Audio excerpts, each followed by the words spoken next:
പ്രിയപ്പെട്ട പ്രേക്ഷകരെ നമസ്കാരം. ഞാൻ advocate Rajesh V R, Amrita ടെലിവിഷൻ്റെ കേരള ഹൈക്കോടതിയിലെ നിയമകാര്യ ലേഖകൻ. ഇന്ത്യൻ ശിക്ഷാ നിയമത്തിലെ ഒരു ചെറിയ വകുപ്പ് സെക്ഷൻ 34 IPC, ഇപ്പോൾ BNSൽ സെക്ഷൻ 35. ഈ ഒരു ചെറിയ വകുപ്പ് കാരണം ഒരു നിരപരാധിയായ മനുഷ്യൻ പോലും അല്ലെങ്കിൽ നിരപരാധിയായ വ്യക്തി പോലും ജയിലിൽ അടയ്ക്കപ്പെടേണ്ടതാകുന്ന ഒരവസ്ഥ. ഇതാണ് ഞാനിപ്പോൾ നിങ്ങളോട് വിശദീകരിക്കുന്നത്, ഇതറിയാത്തവരെ ബോധവൽക്കരിക്കാൻ ശ്രമിക്കുന്നത്. എന്താണ് സെക്ഷൻ 34 IPC അല്ലെങ്കിൽ 35 ഓഫ് BNS? ഇതിന് കോമൺ ഇൻറ്റൻഷൻ എന്ന് പറയും. അതായത് ഒരു കുറ്റകൃത്യം നടക്കുമ്പോൾ 2 or 3 പേരുണ്ടെങ്കിൽ അത് ചെയ്തത് ആരാണെങ്കിലും ഈ കൂടെ നിൽക്കുന്ന ആൾക്കാർ കൂടി അവർ കൂടി ഉൾപ്പെട്ടിട്ടാണെന്ന് കണക്കാക്കി അവർക്കെതിരെയും ഈ കുറ്റം ചുമത്തും. ചിലപ്പോൾ ഒരു പ്രശ്നം നടക്കുമ്പോൾ പിടിച്ചു മാറ്റാൻ ചെന്നവർ പോലും ഈ വകുപ്പിൻ്റെ കാഠിന്യത്തിൽ ജയിലിൽ പോയിട്ടുണ്ട്. കാരണം ഈ കോമൺ ഇൻറ്റൻഷൻ നിയമം കാണുന്നത് 2 സുഹൃത്തുക്കൾ നടന്നു പോകുന്നു. ഞാൻ ആ രീതിയിൽ പറയാം. 2 സുഹൃത്തുക്കൾ ഒരു ജംഗ്ഷനിലോ അല്ലെങ്കിൽ എവിടെയെങ്കിലും റോഡിൽ കൂടി നടന്നു പോകുന്നു. അതിൽ ഒരുത്തൻ ഇത്തിരി പെശക, മറ്റേ ആൾ പാവമാണ്, വഴക്കിനൊന്നും പോകാത്ത ആളാണ്, നല്ല രീതിയിൽ ജീവിച്ചു പോകുന്ന ആളാണ്. അപ്പോൾ ഈ പെശകുള്ള ആൾ നോക്കുമ്പോൾ അയാൾക്കൊരു ശത്രുത ഉണ്ടായിരുന്ന ഒരാൾ എതിരെ വരുന്നു.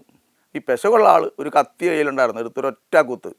കൂടെ വന്ന ആൾ പിടിച്ചു മാറ്റാനൊക്കെ ശ്രമിച്ചു, പക്ഷേ എന്തായാലും കുത്തുകൊണ്ട ആൾ ആശുപത്രിയിലായി. പോലീസ് അറസ്റ്റ് ചെയ്യുമ്പോൾ ഈ 2 പേരെയും അറസ്റ്റ് ചെയ്യും. അതിൻ്റെ കാരണം ഈ കൂടെ വന്ന ആളുടെ പ്രസൻസ്, അദ്ദേഹം ഉണ്ടായിരുന്ന ധൈര്യത്തിലാണ് ഇവൻ കത്തിയെടുത്ത് കുത്തിയത്.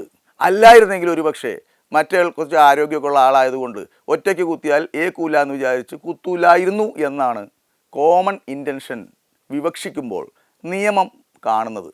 അപ്പോൾ ഇതിൽ നിന്ന് എന്ത് മനസ്സിലായി? കൂട്ടുകെട്ട് തിരഞ്ഞെടുക്കുമ്പോൾ നോക്കിയും കണ്ടും തിരഞ്ഞെടുക്കുക.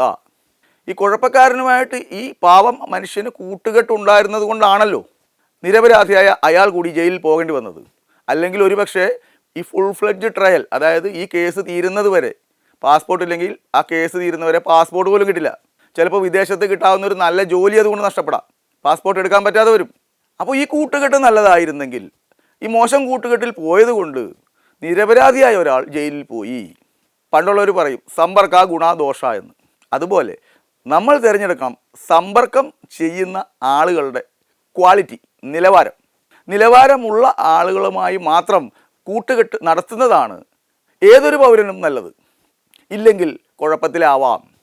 ഈ വകുപ്പിൻ്റെ കാഠിന്യം കൊണ്ട് കുഴപ്പത്തിലായി ജയിലിൽ പോയ അനേകം നിരപരാധികൾ, അനേകം സംഭവങ്ങൾ എനിക്കറിയാം. അതിലൊരു ചെറിയ ഉദാഹരണം ഞാൻ പറയുകയാണ്. ഒരു സ്ഥലത്ത് രാത്രി 2 മണിയായപ്പോൾ കുറേ ആളുകൾ തമ്മിൽ അങ്ങോട്ടും ഇങ്ങോട്ടുമൊക്കെ കശവിഷയുണ്ടായി. എന്തോ ഒരു സാധനം എടുത്ത് ഒരാളുടെ തലക്കടിച്ചു. ഈ തലക്കടിയേറ്റവൻ അപ്പം തന്നെ മരിച്ചുപോയി. കുറേ കൂട്ടുകാരുണ്ടായിരുന്നു. അപ്പോൾ ഈ കൂട്ടത്തിൽ ഒരാൾ വീട്ടിൽ ഉറങ്ങിക്കിടക്കുന്ന ഒരാളെ വിളിച്ചിട്ട് മറ്റൊരു കൂട്ടുകാരനെ വിളിച്ചിട്ട് എടാ അവൻ തീർന്നു എന്ന് പറഞ്ഞു.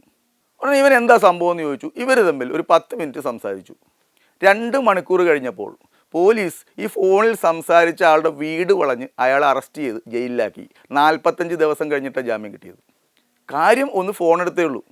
പക്ഷേ ഇവർ ഗൂഢാലോചന നടത്തി, ഇവർ തമ്മിൽ ഇത് കൃത്യം കഴിഞ്ഞിട്ട് വിളിച്ച് ഇത്രയും കാര്യങ്ങൾ സംസാരിച്ചു എന്നൊക്കെയാണ് പോലീസ് ഭാഷ്യം. ഒന്ന് ആലോചിച്ച് നോക്കിയേ. ഇങ്ങനൊരു കൂട്ടുകെട്ട് ഉണ്ടായിരുന്നത് കൊണ്ട് നിരപരാധിയായ വീട്ടിൽ കിടന്നുറങ്ങിയിരുന്ന ഒരു മനുഷ്യൻ ഒരു ഫോൺ കോളിൻ്റെ പേരിൽ 45 ദിവസം ജയിലിൽ കിടന്നു. ആ കേസ് ഇപ്പോഴും തീർന്നിട്ടില്ല. അപ്പോൾ ഇതിൽ നിന്ന് ഞാൻ ഈ ലളിതമായി ഒരു നടന്ന സംഭവം എന്നുള്ള രീതിയിൽ പറഞ്ഞത്, ഈ വകുപ്പുകളൊക്കെ അത്ര പെട്ടെന്ന് സാധാരണക്കാരിലേക്ക് എത്താൻ കുറച്ച് പ്രയാസമാണ്. കാരണം എഴുതി വയ്ക്കപ്പെട്ട വകുപ്പുകൾ അതിനൊരു ശൈലിയിലാണ്. അപ്പോൾ ഇത് ചെറിയ കാര്യങ്ങളായി സാധാരണക്കാരനിലേക്ക് എത്തണമെങ്കിൽ ഇതിന് ഉപോത്ബലകമായ സംഭവങ്ങൾ കൂടി വിശദീകരിച്ചാൽ കേൾക്കുന്നവർക്ക് പെട്ടെന്ന് കാര്യം മനസ്സിലാവും. അതുകൊണ്ടാണ് ഈ 34 എന്ന് പറയുന്ന അതിശക്തമായ വകുപ്പ്, ഒരു നിരപരാധിയെ പോലും ജയിലിൽ അടയ്ക്കാൻ കെൽപ്പുള്ള ആ 34 അല്ലെങ്കിൽ 3/5 എന്ന ശക്തമായ വകുപ്പ്, അത് നമ്മെ പഠിപ്പിക്കുന്നത് എന്താണെന്ന് ഞാൻ നിങ്ങൾക്ക് പറഞ്ഞു തരുന്നത്. ഇതുപോലെ ചെറിയ ചെറിയ കാര്യങ്ങളുമായി, ചെറിയ വലിയ കാര്യങ്ങളുമായി വീണ്ടും കാണാം. നന്ദി.